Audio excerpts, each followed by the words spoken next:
Welcome back to the Stephen A. Smith Show. Let's get to Washington, D.C., please, and the troubling headlines tied to Defense Secretary Mr. Pete Hegseth. In the wake of the Signal chat controversy, Hegseth made moves to essentially close ranks around his senior staff. Top advisors Dan Caldwell was escorted from the Pentagon, and soon after, Darren Selnick followed. That same day, nearly every single member of the Pentagon's Defense Digital Service announced they were resigning. As the week progressed, again, we're talking about just 1 week, last week, Hegseth, quote unquote, reassigned his chief of staff and then asked the Pentagon's former top spokesperson, John Elliott, to resign. And just this weekend, two sources tell NBC News that Hegseth used his personal phone to send information about U.S. military operations in Yemen to a 13-person Signal group chat, including his wife and his brother. And according to the report, Hegseth did so after an aide warned him to be careful not to share sensitive information on an unsecure communication system before the Yemen operation. So here, just to help y'all out, here are just 3 moves from the past month that had many inside the Pentagon and around Washington questioning his leadership. It started with Signalgate, where Hegseth tried to debunk the reporting through a vague denial that, quote, nobody was texting war plans, end quote. Then the Wall Street Journal reported that Hegseth brought his wife, a former Fox News producer, by the way, into 2 meetings with foreign military counterparts where sensitive information was discussed. And finally, the Pentagon set up a top-secret briefing by the Joint Chiefs of Staff on China for Elon Musk, who still has extensive business interest in China. According to former top spokesperson John Elliott, the White House canceled that meeting after learning about it. Does this sound like competence to you? 13-person chat thread? National security information? Having your wife and brother on that text chain? Showing up to certain meetings with your wife? How'd that sound, ladies and gentlemen? Now, see, I don't want to sit up there and get into Pete Hegseth. He served our country honorably. He was a weekend host on Fox News. All I ever said was, how do you go from a weekend host on Fox News to overseeing our national defense as defense secretary, overseeing 3.5 million people? How are you qualified to do that? How are you qualified to do that? That's all I ever said. I'm not wishing anything bad on him. I'm not wishing him to fail. Him failing is us failing as a nation, which endangers all of us. When you're the Secretary of Defense, I'm feeling you on that. I got that part. What I'm saying is, more importantly than anything else, it puts us in a position where we've got to question Donald Trump, the President of the United States. I'm going to hire the best. I'm going to have the best staff, the most elite people working for me, the most qualified people working for me. They're going to be better than anybody you've ever seen in American history. All of this other stuff. What about that? See, your fealty and your loyalty to the President of the United States, how you want to deify him, as questionable as that may be, if not flat out pathetic in the eyes of others, really is not the point. The point is, why does your loyalty or fealty towards him extend to such a degree that we want to put on blinders when it comes to people he may have in his cabinet? It's a fair question. When the plane collided with the helicopter and lives were lost, God rest their wonderful souls, in that crash months ago, the first words out of Trump's mouth was to blame DEI. Diversity, equity, and inclusion. Well, sir, Mr. President, do you have any evidence of that? Oh, no. I had to go on national TV and say DEI really should stand for didn't earn it, as opposed to diversity, equity, and inclusion. But when you look at what's transpiring right now, particularly as it pertains to our security in this country, or for this country, there's a reason to be alarmed. Why do I say that? Because the hits keep on coming. for President Trump's cabinet. Just yesterday, Homeland Security Secretary Kristi Noem had her purse stolen at a restaurant in D.C. Inside the purse was her passport, her driver's license, and government access badge, $3,000 in cash, and blank checks, according to the reports. According to USA Today specifically, the Secret Service has launched an investigation to trace any use of her financial assets. Ladies and gentlemen, pause for a second. Pretty please, sugar on top. One dude is the Secretary of Defense making these mistakes. And I had a Homeland Security just got robbed, pickpocketed. Not even pickpocketed, they stole a purse. Secret Service around and people like that, they still stole a purse. How the hell that happened? Protecting the country, you can't protect yourself from some of the most basically rudimentary things that you should be able to avoid letting happen. By the way, this comes from the same cabinet. I mean, have you seen Pete Hegseth speak in the past? Do you remember when the whole email scandal involving Hillary Clinton that a lot of people on the left believe cost her the election because a week or two before the election, James Comey, then the head of the FBI, decided to announce that there was an investigation into emails that Hillary Clinton was using on a private server, thereby threatening national security in the eyes of critics who wanted to take her down? Well, guess what? Pete Hegseth, the same Pete Hegseth that we're talking about, the same Pete Hegseth that got his wife and his brother in text change with national security information, that Pete Hegseth. Ladies and gentlemen, I want to rewind the clock about 9 years when the whole Hillary Clinton thing was going down right prior to the election. Listen to Pete Hegseth talk about Hillary Clinton at that particular moment in time.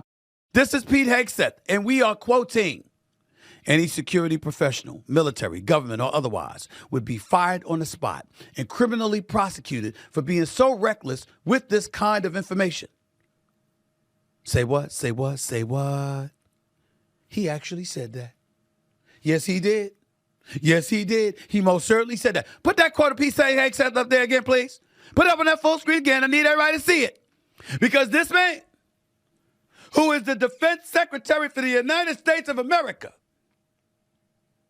who got busted exchanging information of national security importance about the Houthis in Yemen ultimately scheduled to be bombed. That same dude said that about Hillary Rodham Clinton. Any security professional, military, government, or otherwise, would be fired on the spot and criminally prosecuted for being so reckless with this kind of information. So that don't apply to you now, huh, sir? Not at all. I mean, you're just completely innocent, all this. And now you got Homeland Security Secretary getting her purse snatched. So we got the Department of Defense and Homeland Security being compromised on personal levels involving security matters, and that's who Donald Trump is telling us to trust with our national security. Remember what Trump said about Hillary Rodham Clinton? This is going to take a minute. Listen to the 47th President of the United States, who he is now, when he was en route to becoming the 45th President of the United States, competing with Hillary Rodham Clinton for the election in 2016.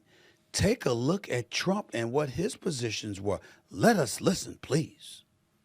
I think the one that you should really be apologizing for, and the thing that you should be apologizing for, are the 33,000 emails that you deleted and that you acid washed. And then the 2 boxes of emails and other things last week that were taken from an office and are now missing. And I'll tell you what, I didn't think I'd say this, but I'm going to say it. And I hate to say it. But if I win, I am going to instruct my Attorney General to get a special prosecutor to look into your situation, because there has never been so many lies, so much deception, There has never been anything like it. And we're going to have a special prosecutor. When I speak, I go out and speak. The people of this country are furious. In my opinion, the people that have been long-term workers at the FBI are furious. There has never been anything like this where emails and you get a subpoena, and after getting the subpoena, you delete 33,000 emails. And then you acid wash them or bleach them, as you would say, a very expensive process. So we're going to get a special prosecutor, and we're going to look into it because you know what? People have been, their lives have been destroyed for doing 1/5 of what you've done. And it's a disgrace. And honestly, you ought to be ashamed of yourself. Needless to say, Hillary Rodham Clinton followed that up immediately by calling that a bunch of lies, encouraging folks to fact check her, claiming that it was a complete fabrication, etc. And that was the same moment when she said, thank goodness somebody like him is not our commander-in-chief and overseeing law enforcement in this country. And that was when Trump said, yeah, because you'd be in jail. So that was the same, back and forth that happened in 2016. I only bring that up because since Trump is about law and order, since he is about competence, since he is about transparency, since he is about all of these things, what's up with your peeps? What's up with, Christy Gnomes? That's not a fireable offense. You're looking at the Secret Service. How you let somebody snatch a pocketbook? But in the case of Pete Hegseth, to find out that his wife and his brother, no national security clearance there, was a part of these communications, and you've got national security folks appalled by that. Something has to be said about that. Something has to be done about that. Now, the White House is calling it fake news, these reports that's saying they're looking to replace him. According to everybody that I've spoken to, because I've cultivated a few sources in Washington over the past few months, of course, they say that, knowing Trump, he'll probably stick with Pete Hegseth just because the national media is trying to compel him to let him go. And Trump doesn't want to ever be seen as somebody who caves in to such pressure. Nevertheless, that is the situation right now. There are numerous reports. NPR came out with something. White House called it fake news. CNN said something. Others have said something in regards to Pete Hegseth maybe approaching his final days as the Secretary of Defense for the United States. The White House says, no, that's not the situation. We'll see who's right, who's telling the truth, and who's wrong. We will find out. But what's undeniable and undebatable is that at this moment in time, the inexperience of Pete Hegseth has shown. And that's all I've been saying. To go from a weekend host on Fox News to being the Secretary of Defense for the United States of America is a bit extreme of a push. And when you're willing to do something like that, you don't get to turn to everybody else and talk about DEI being a problem. You're supposed to be, especially you, the President of the United States, you're supposed to be making sure that people in these positions are qualified to do the job. That should be a priority just as much. I wouldn't say more, because loyalty to the president does matter. You have to have people in your cabinet that you can trust. So I'm not going to dismiss that. But equally as important is their competence and their professionalism and their integrity. And right now, people believe they've got to look at Pete Hegseth and question all of that.